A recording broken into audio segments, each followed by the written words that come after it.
देखिए मेरे प्यारे बच्चों, किसी भी भाषा को समझने के लिए आप उसके बेस को समझिए, यानी कि उसके आधार को समझिएगा, उसके जड़ को समझिएगा, तो आप स्वतः आप उस भाषा को समझ सकते हैं। इंग्लिश अगर पढ़ रहे हैं तो पार्ट्स ऑफ स्पीच को आप अच्छी तरह से समझिए। तो कल तक के हम आपको पार्ट्स ऑफ स्पीच के नाउन के बारे में पूरी तरह से बताए थे, लेकिन अब जो है प्रोनाउन से लेकर शॉर्ट में एग्जाम्पल के तौर पे हम आपको बतावेंगे। और आप ध्यान दीजिएगा, जो कि आपका इंग्लिश के लिए वो वरदान साबित होगा, और इसके आधार पे आप किसी भी चीज को आप कर सकते हैं, समझ सकते हैं, और जो समझिएगा वो आपके लिए बहुत ही लाभकारी होगा, यूजफुल होगा। आप सदैव देखिएगा, ठंडे पानी को अगर रखते हैं बर्तन में तो आप अपने चेहरा को देख सकते हैं, जस्ट लाइक मिरर, आईना की तरह आपको झलकेगा। लेकिन आप अगर गर्म पानी को रखते हैं बर्तन में, उसी बर्तन में आप चेहरा को नहीं देख सकते हैं, इसलिए कि गर्म जो होता है वो उबलता रहता है, बॉयल करता रहता है। अब बॉयल करेगा तो आप कुछ नहीं समझ सकते, उसमें से भाप निकलेगा, है ना, समझ रहे हैं ना। तो सेम उसी तरह से आप सीखने के लिए है, सीखेंगे तो आप अपने आप को जो है बिल्कुल स्थिर हो जाइए, शांत हो जाइए, जस्ट एज कोल्ड वाटर, ठंडा पानी की तरह। और ठंडा पानी की तरफ ये हो जाइएगा तो आप कोई भी चीज को ग्रहण कर सकते हैं। ठंडा में ये होता है कोई चीज को खींचता है, गर्मी में कोई चीज को भेजता है, देता है। तो आपको जो है पार्ट्स ऑफ स्पीच का दूसरा जो है प्रोनाउन से सिखाएंगे शॉर्ट में, जो कि आपके लिए कारगर होगा, समझे ना, और आपके लिए कारगर होगा, और आप जो है से उसको समझ सकते हैं, आप उसको समझ सकते हैं, उसके लिए कारगर होगा। और आपको हम शुरू करते हैं ऐसे, उदाहरण के तौर पे खड़ा हुई बाबू, आप स्टैंड अप प्लीज। जैसे ये हुए, है ना, तो इनको हम कहेंगे मनीष कुमार, तो ऐसे ऑलरेडी हुए तो प्रॉपर नाउन में हुए, ठीक है, अच्छे से समझ रहे हैं, जिसको कहते हैं व्यक्तिगत रूप से हम जानते हैं as a Manish Kumar, okay, ठीक है। लेकिन हम मनीष कुमार ना करके हम इनको आप कहेंगे, आप वह कह सकते हैं, ये वे कह सकते हैं, यानी कि मनीष के जगह हम इनको संबोधित करें इशारा से, तो वही हमारा प्रोनाउन कहलाता है। अब हम प्रोनाउन कहलाता है, अब हम तो प्रोनाउन तो हम समझ गए बाबू। अब इनमें क्या क्या चीज है, जैसे शर्ट ही पहने हुए हैं, तो शर्ट ही पहने हुए हैं लाल कलर का, ध्यान दीजिएगा, अंदर में गंजी पहने हुए पीला कलर का, तो लाल या पीला जो हुआ, या जीन्स पहने हुए हैं और घड़ी पहने हुए हैं, तब कमीज को हम लाल कहेंगे। तो ये क्या विशेषता बताता है, दैट इज कॉल्ड एडजेक्टिव, यानी कि विशेषण है इनका, ठीक है। और ये अपने घर से आए हैं, चल करके आए हैं, कोई काम किए हैं, और जो काम किए हैं तो किसी चीज को किए या किसी चीज को हुआ, वह इनका क्रिया कहलाता है, दैट इज कॉल्ड वर्ब, जिसको हम लोग क्रिया का नाम से जानते हैं, ठीक है। और अब जो है मनीष बाबू बाइक से आए हैं, तेजी से आए हैं, या धीरे धीरे आए हैं, या किसी साइकिल से आए हैं, या पैदल ऑन फुट आए हैं, ये तो हम देखने के लिए नहीं गए, लेकिन कहेंगे हम धीरे धीरे आए हैं। तो इनका जो फंक्शन हुआ, जो तो फंक्शन को क्वालिफाई कर रहा है, स्लोली कर रहा है, फास्टली कर रहा है, दैट इज कॉल्ड एडवर्ब, जिसको हम लोग क्रिया विशेषण के नाम से जानते हैं। तो एक आदमी है, एक इंसान है, एक आदमी के अंदर सब कुछ है जो आप बोलते हैं, पूरे लाइफ में बोलते हैं, लाइफ तक के आप डिस्क्राइब करिएगा, वो पार्ट्स ऑफ स्पीच के अंतर्गत आते हैं। और जो पार्ट्स ऑफ स्पीच के अंतर्गत आते हैं तो इनको हम अलग अलग करके संबोधित करते हैं। तो आज जो हम आपको बताने जा रहे हैं उसका विषय है प्रोनाउन से लेकर के आपको एडवर्ब तक के, ये वीडियो में आपको हम दिखावेंगे। बैठ जाइए, आप समझ सकते हैं तो बोलिएगा, और नहीं समझे फिर आपको समझावेंगे। अब हम लिख रहे हैं, आप लोग अच्छी तरह से देखिए, अब होगा तो आप बोलिएगा, तो अगर आप बोलिएगा तो हम आपको इससे भी अच्छा हम video बनावेंगे, okay.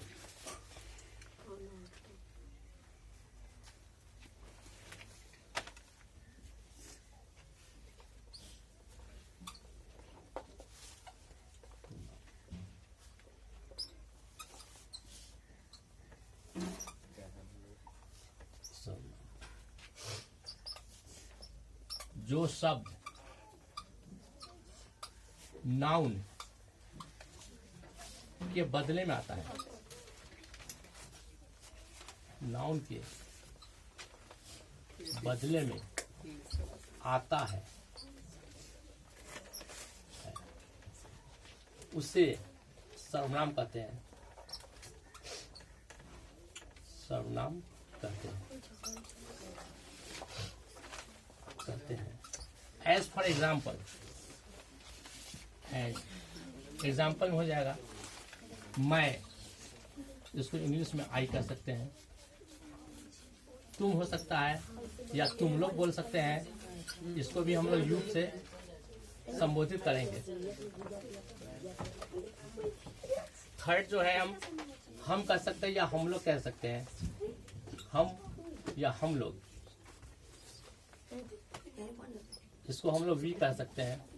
And third person singular number में आ जाता है, वह आ जाता है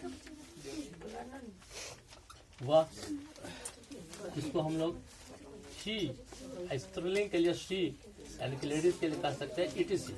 ये आपको जो हुआ, आपको प्रोनाउन के बारे में हुआ। इसको इंग्लिश में कह सकते हैं that was who comes in place of noun, that is called pronoun. Okay, आप लोग समझे? मनीष जी समझे अच्छी तरह से? जी। ओके, अब हम दूसरा शुरू कर रहे हैं एडजेक्टिव के बारे में। एडजेक्टिव, जिसको हम लोग विशेषण कहते हैं। विशेषण, इसका शाब्दिक मानी होता है मनुष्य के अंदर जो भी खूबी हो, खराबी हो, गुण हो, अवगुण हो, उसको अगर हम लोग प्रकट करते हैं तो उसको हम लोग विशेषण कहते हैं। तो इसको हम डेफिनेशन में लिखेंगे, जो संज्ञा या सर्वनाम के, संज्ञा या सर्वनाम के, जो संज्ञा या सर्वनाम के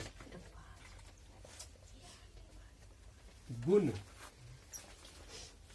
दोष या विशेषता को बताता है। विशेषता को बताए। जैसे में हम कह सकते हैं एज, जैसे में मोटा कह सकते हैं तो मोटा किसी का विशेषता है। लाल कह सकते हैं, जैसे लाल कोई कपड़ा पहने हुए विशेषता है। पतला कह सकते हैं, लंबा कह सकते हैं, सो ऑन। ये जितने के जितने हो गया, ये सब जो हो गया, ये हमारा इटीसी, ये हमारा एडजेक्टिव में आ गया। ठीक है। और ये जो है अब कौन सी काम करते हैं? अगर पढ़ने का काम कर रहे हैं, लिखने का काम कर रहे हैं, पर्सन वही है, नाउन है, तो जो इनका फंक्शन हो रहा है, जिसको हम लोग देखते हैं या आप देखते हैं या अपने आप को महसूस करते हैं लिखने का, तो ये हमारा वर्ब के अंतर्गत आएगा, जिसको हम लोग क्रिया या फेल बोलते हैं इन उर्दू। ठीक है। तो अब क्रिया के बारे में, आपका फेल के बारे में आपको डेफिनेशन देते हैं। आप परिभाषा हिंदी में देंगे, इंग्लिश में इसलिए हम नहीं देंगे कि बच्चे पहले हिंदी तो समझे, तो अब तो इंग्लिश समझ जाएंगे अपने आप को। ठीक है। ऐसे हम एग्जाम्पल के बगल में लिख देते हैं adjective a verb, VERB, verb, क्रिया। लिख लीजिए, उसका बाद वीडियो रख देते हैं। उसका बाद लिख लीजिए, उसका स्विच कीजिए वीडियो। ओके, नहीं जो लिखे हो समझाइए ना। अच्छी बात है। वर्ब, क्रिया, जिससे किसी काम का करना या होना समझा जाए। जैसे में एज, जैसे में पढ़ना, आना, जाना, इटीसी। इसमें कुछ भी बोल सकता है, लिखना भी बोल सकता है, खाना भी बोल सकता है, खेलना, हंसना, जिसके आखिर में ना नैनी लगा रहे, समझ जाइए कि ये हमारा क्रिया है। तो पढ़ने भी बोल सकते हैं, पढ़ना, पढ़ने, तो ये हमारा क्रिया हो जा रहा है। ठीक है। अब इसके बाद जो है ये हमारा आ गया एडवर्ब, जिसको हम लोग क्रिया विशेषण के नाम से जानते हैं। इसका देख लीजिए, लास्ट है एडवर्ब, विशेषण, क्रिया विशेषण। इसमें हम क्या करेंगे? क्रिया के बारे में गुण और अवगुण को हम दर्शाएंगे, बताएंगे। इसको हम लोग ऑब्जेक्टिव हो गया आप लोग का? इंडिकेट करेंगे क्रिया के बारे में। तो क्रिया के बारे में जिस जो क्रिया के गुण, नाम लिखा है ना? दोष या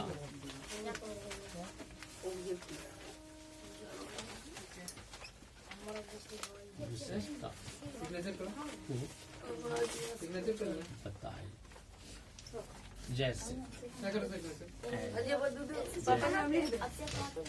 एज, सिग्नेचर करो। धीरे इसका या सिग्नेचर मेरा करना है तब तो करते हैं। तेजी से। फिर 4 नंबर में लिखाएगा सिग्नेचर। कौन है रे? कुंदन। अच्छी दीक्षा का हस्ताक्षर लूंगा भी, तू भी फिर ना। कहाँ करेंगे? आप दीक्षा से ये हम सही में रहे हैं। परीक्षा केंद्र का नाम अब चालू कर दीजिए वीडियो। चालू है। तो हिंदी में धीरे धीरे तेजी से अच्छी तरह अगर अंग्रेजी में होगा तो जिसके आखिरी में एलवाई लगा होगा, जैसे स्लोली बोल सकते हैं, फास्टली बोल सकते हैं, कामली बोल सकते हैं। ये जो भी चीज होता है वो एडवर्ब के पहचान होते हैं।